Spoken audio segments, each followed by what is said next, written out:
बिस्मिल्लाहिर्रहमानिर्रहीम। Dear students, अभी हम सॉल्व करने जा रहे हैं क्वेश्चन 3 ऑफ एक्सरसाइज 2.1। हमारा जो मैथ चल रहा है that is the 7th mathematics of Punjab textbook board.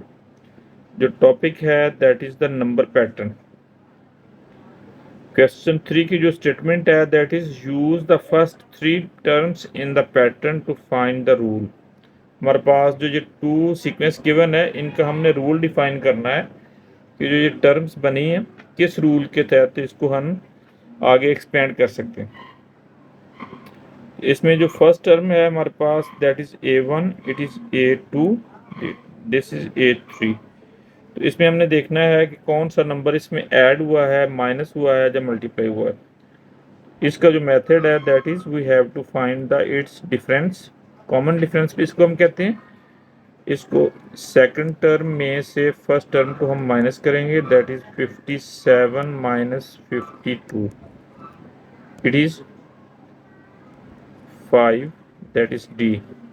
अब इसको वेरीफाई करने के लिए हम जो ना इसकी proceeding term that is the A3 में से A2 माइनस करेंगे तो उसका भी हम देखते हैं कि डिफरेंस सेम है। That is 62 minus 57, it is again 5, so difference of each term, next each term is 5। तो हमारे पास अगर हम इसमें दिस इज 52, इसमें अगर हम 5 ऐड करते हैं तो हमारे पास 57 बन जाता है। अब इसमें अगर हम अगेन 5 ऐड करेंगे तो it will B next term that is the 62। It means it's rule is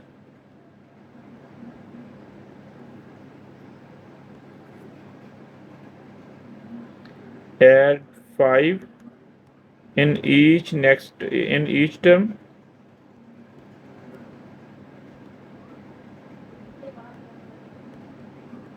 to get next term of sequence। अब इसका क्वेश्चन नंबर 3 का हम सेकंड पार्ट करने जा रहे हैं। सेकंड पार्ट में हमारे पास जो सीक्वेंस की टर्म्स गिवन है दैट इज 78, 52, 78, 85 एंड 92। तो इसमें हमने देखना है कि क्या कौन सा रूल इसमें डिफाइंड है कि जिसके थ्रू ये सारी टर्म्स चल रही हैं। तो इसके लिए हम जो ना कॉमन डिफरेंस फाइंड आउट करते होते हैं। तो डिफरेंस फाइंड आउट करने के लिए this is the first term, this is the second, this is the third term. तो इसमें सेकंड टर्म में से फर्स्ट टर्म हमने माइनस करते हैं that is 85 minus 78, its difference of two terms is 7। Next इसको वेरीफाई करने के लिए हम जो है ना थर्ड टर्म से सेकंड प्रोसीडिंग टर्म माइनस करेंगे कि इसका डिफरेंस भी सेम ही है फर्स्ट 2 टर्म जैसा। 92 is third term and 85 is the first term, इनको माइनस करेंगे it is 7। It means in each next term there is the difference of 7। तो इसको हम क्या करेंगे कि अगर इसमें हम 7 ऐड करेंगे तो ये 85 बन जाएगा और नेक्स्ट टर्म में हम 7 ऐड करेंगे तो हमारे पास 85 में 7 ऐड करेंगे तो इट विल बी 92। और हमने देखना होगा नेक्स्ट टर्म क्या बन रही है, उसमें मज़ीद 7 ऐड करेंगे it will be 99, so on. So इसका जो रूल है वो हमारे पास कौन सा बनेगा,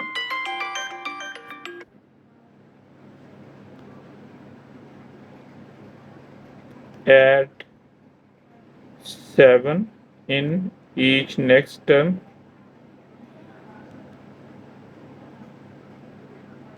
to get terms of sequence।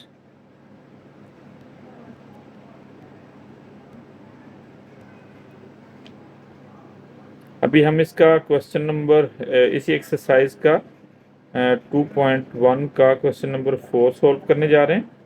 Use the pattern rule to make the pattern. ये हमें अब रूल दे दिया गया है, तो इसको हमने यूज़ करते हुए पैटर्न फाइंड आउट करना है, यानी इसकी जो सारी टर्म्स हैं 3 to 4 टर्म्स हमने फाइंड आउट करनी है और एक सीक्वेंस बनाना है इसका। तो its first part start at 8 and add 2 in each term, each next term. तो इसमें हमारे पास जो फर्स्ट टर्म है that is A1,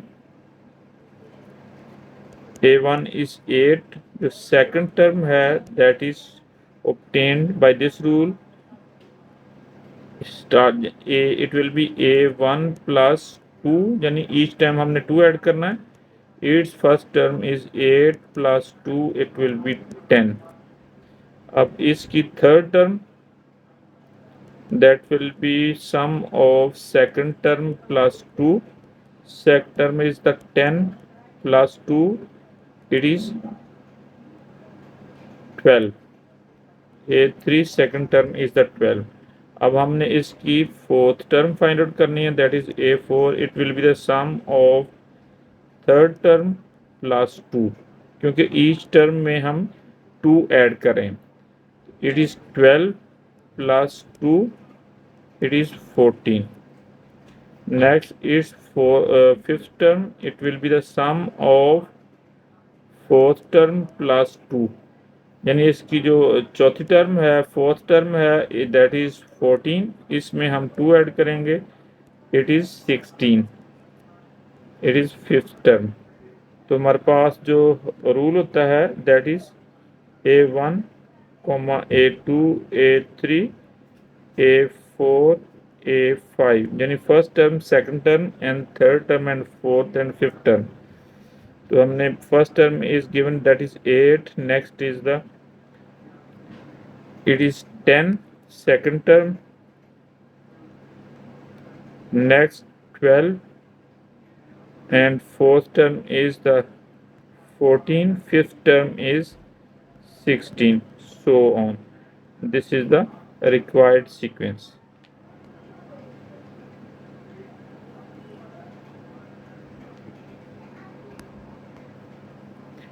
Now it is the question number 4 and its part second. तो इसका भी हमें रूल गिवन है, start at 3 and multiply multiply 2 each.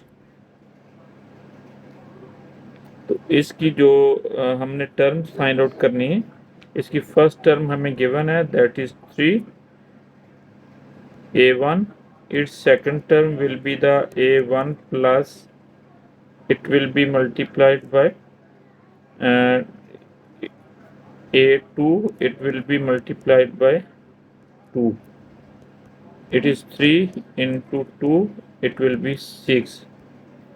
Next A3, it will be 2 multiplied by its second term, 2 into 6, it is 12. Next its fourth term, it will be multiplied by 2 and 2 will be multiplied with the third term that is 12. 2 into 12, it is 24, its fourth term. तो इसका जो सारी terms को हम लिखते हैं A1 first term, A2 second term, A3 its third term, and A4 its fourth term, and so on continued. First term is 3, second is 6, third is 12, and each time it is multiplied by 2. Now it is the 24 and so on. So this is the required term, required sequence including these terms.